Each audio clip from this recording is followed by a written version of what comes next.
Okay, so you send over some documents about Baltimore's Station East neighborhood, and wow, this is a deep one. It's really a story about dreams and trust and a community caught in, well, a web of some very questionable practices. Yeah, it's a fascinating case, really. It shows how affordable housing initiatives can sometimes go wrong, how a system can actually fail the very people it's supposed to be helping. So where should we even begin? I guess we start with Nicholas Miles. He's a homeowner at 901 North Port Street. And then there are his neighbors in Station East. A lot of them are first-time black home buyers Right. who are drawn to this whole revitalization project, this idea of like a supportive community. And I guess the key players here are the Historic East Baltimore Community Action Coalition, Inc., Yeah. HEBCAC, and HEBCAC. their for-profit part, Eager Street Development 28 LLC, ESD for short. Right. And we've got Edward Sabatino and Jess Thompson leading both of those, Mm-hmm. which that alone is a little eyebrow-raising. And then there's Winstead Rouse, who owns Healthy Planet LLC, Mm-hmm. but he's also the majority owner of ESD. It is interesting how all these organizations and all these individuals, how they're all connected. On the surface, it seems like a pretty straightforward partnership, right? Like they're all just trying to revitalize a neighborhood. Yeah. But when you start, digging a little deeper, you see a lot of potential for conflicts of interest, and those have had some serious consequences for these homeowners. So one of the big selling points of all this was the Maryland Historical Trust Homeowner Tax Credit, which was supposed to make the homes more affordable, obviously, and the tax credit funds were supposed to go back to HEBCAC to be used for community improvements. Nicholas, like a lot of his neighbors, signed a historic tax credit agreement with ESD. And they were anticipating, a price reduction. But that promise may have been more smoke and mirrors than anything else. Yeah, the tax credit program itself, it's designed to encourage the rehabilitation of historic properties, so homeowners can claim a portion of those qualified rehab expenses Yeah. on their federal income taxes. In this case, the funds from that tax credit, they should have gone back to HEBCAC to be used for, like you said, for the benefit of the whole community. Right. But the evidence, it kind of suggests that they were transferred immediately over to ESD, to the for-profit entity. So that's where things get, Murky. yeah, murky. Sure. And Nicholas, he started comparing his application for the tax credit Yeah. to other applications. Right. And he found all kinds of discrepancies.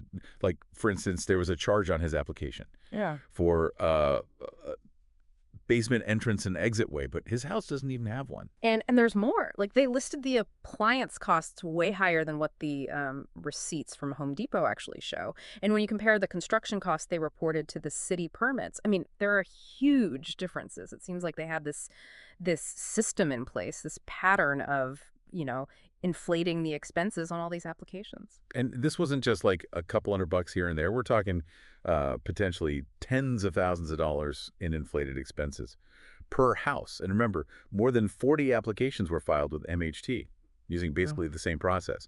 So you do the math, the potential fraud could be massive.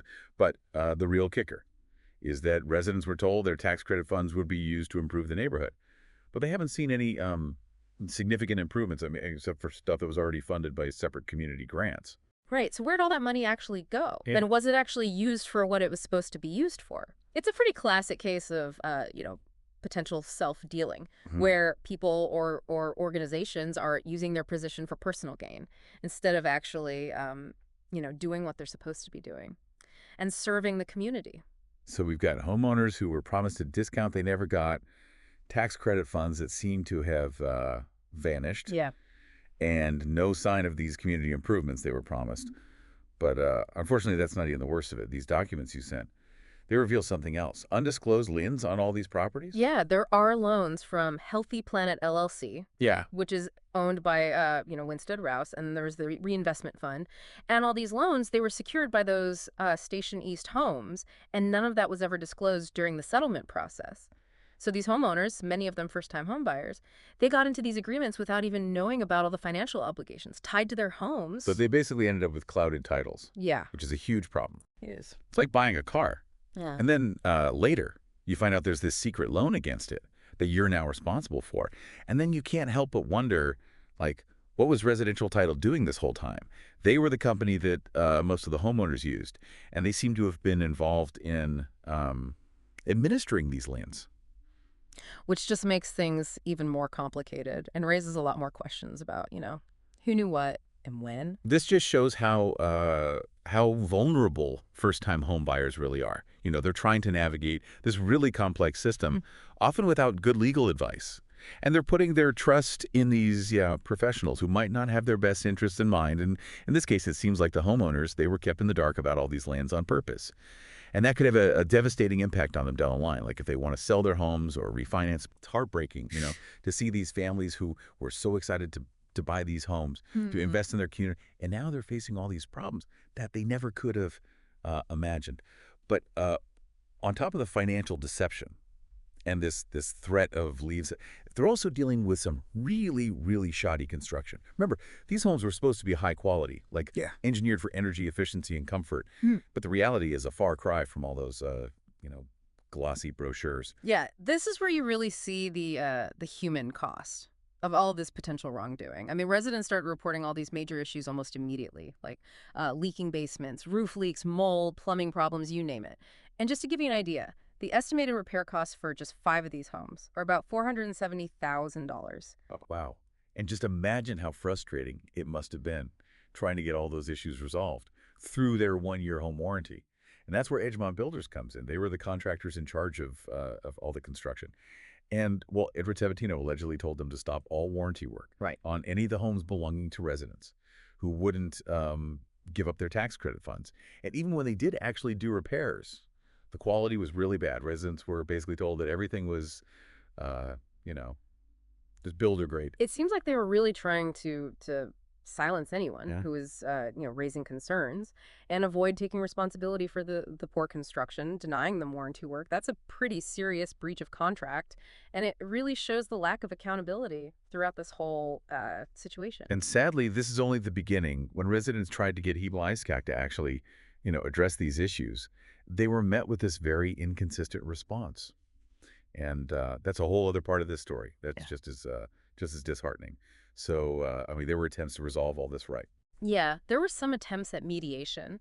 In one of the meetings, Edward Sabatino, he actually presented these documents, and they look like they might have been falsified, like, again, inflating the prices and totally ignoring all the structural problems that the residents were reporting. So they were basically gaslighting them, Yeah. making them think that they were imagining all these problems. Exactly. And then to make matters worse, Sabatino filed a lawsuit against 4 of the black residents, but not the 2 white residents. And he claimed they owed money for this discounted price that they never actually got. Wow. The lawsuit was eventually dismissed, but it definitely makes you wonder if there was some discriminatory practices going on. Yeah, it sounds like they were really trying to intimidate these homeowners, trying to get them to just stay quiet. And the fact that they only targeted the black residents is really troubling.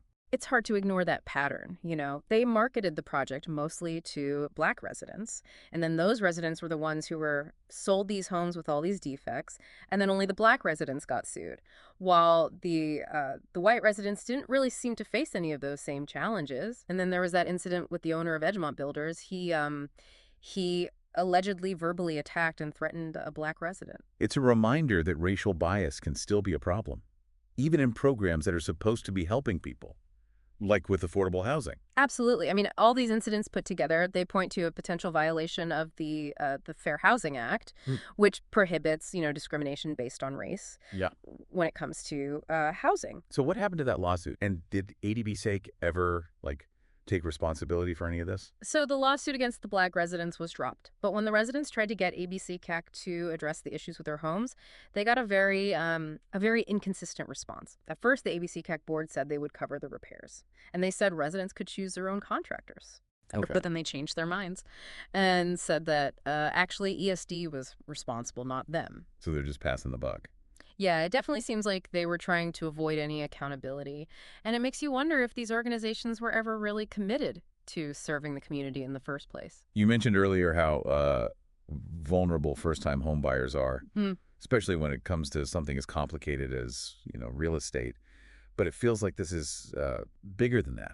It's a whole community, mainly black homeowners who were misled and taken advantage of. You're right. This is a case where those bigger systemic issues, they collide with, individual experiences, and it creates a really devastating outcome. These families, they put all their hopes and dreams into these homes, and now they're stuck in this nightmare. They're dealing with all these repair costs. They're fighting a system that seems like it's designed to keep them in debt, and they're trying to rebuild the trust that was broken. And sadly, their story isn't unique. It's a story that we hear all too often in communities all over the country, and it just highlights the need for more transparency in real estate transactions and stronger protections for home buyers, especially those who are most vulnerable to these predatory practices. We need to be asking ourselves some tough questions, like how do we make sure that these affordable housing initiatives actually help the communities they're supposed to be helping? And how do we stop vulnerable people from being exploited when they're just,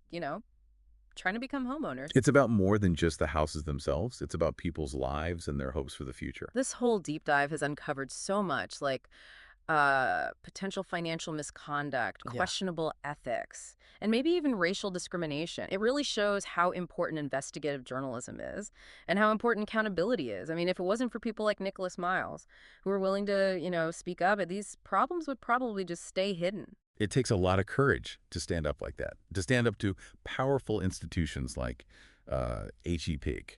What are some of the long-term consequences here for Nicholas and his neighbors? Yeah. And for the whole community? Well, the financial impact is huge. Those clouded titles on their properties, that could make it really hard for them to sell or refinance their homes.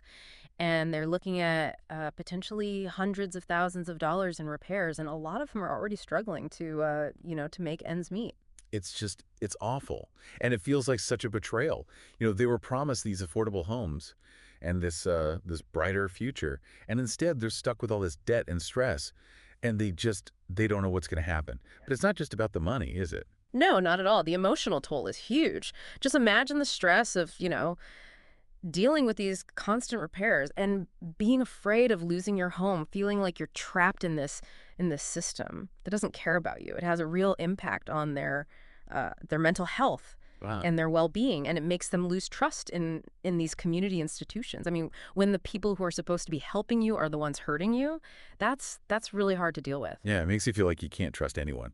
It's a reminder that we're not just talking about, abstract issues here. These are real people whose lives have been turned upside down by all this potential wrongdoing. So what can be done? Is there any hope for these families and for the community? Well, the first thing is accountability. The people who are responsible for all this, they need to be held accountable, whether that's through, legal action or regulatory oversight or even just public pressure. And then we need systemic change. We need better laws to protect consumers, more transparency in real estate, and more oversight of these community development initiatives. We have to make sure that these affordable housing programs are actually doing what they're supposed to be doing, helping the communities, not being used to, line people's pockets. We've talked a lot about the negative side of all this, but could there be any positive outcomes? Like, could this be a chance to change things, to reform the system? I think it could be. Whenever something like this happens, when these injustices are exposed, it gives us a chance to step back and think about how to make things better. The fact that Nicholas Miles and his neighbors, they were willing to come forward, to tell their stories, to demand accountability, that's incredibly powerful. And their courage might inspire other people to come forward, too, and to demand better from their leaders and from these institutions that are supposed to be serving them. It sounds like there's a lot of work to do. Yeah. But there's also some hope that things can get better. What would you say to someone listening to this, someone who might be feeling overwhelmed by all this and wondering what they can do to make a difference? I would say start by learning more. Find out about the issues that are affecting your community, whether it's affordable housing or fair lending practices or predatory real estate practices, and support the organizations that are trying to address those issues, whether they're doing advocacy work or providing legal aid or organizing communities. And stay involved in local politics. Hold your elected officials accountable. And use your voice to demand change. We all have a responsibility to try and make things better. We can't just sit around and wait for someone else to fix everything. We need to be part of the solution. Exactly. It starts with being aware, being informed, and being willing to speak up. This deep dive has been really eye-opening and honestly pretty upsetting too. I'm angry about what happened to these homeowners, but I'm also hopeful that by talking about this, Mhm. by bringing it to light, we can start to create a better future. It's been great exploring all this with you and unpacking all the different layers of this story. It's a story that needs to be told, and it's a story that demands action. Well, thank you so much for your expertise. And to everyone listening, thank you for joining us on this deep dive. We hope this has made you think and inspired you to learn more about these issues. Remember, knowledge is power. And if we work together, we can make the world a better place, a place where everyone has the chance to thrive.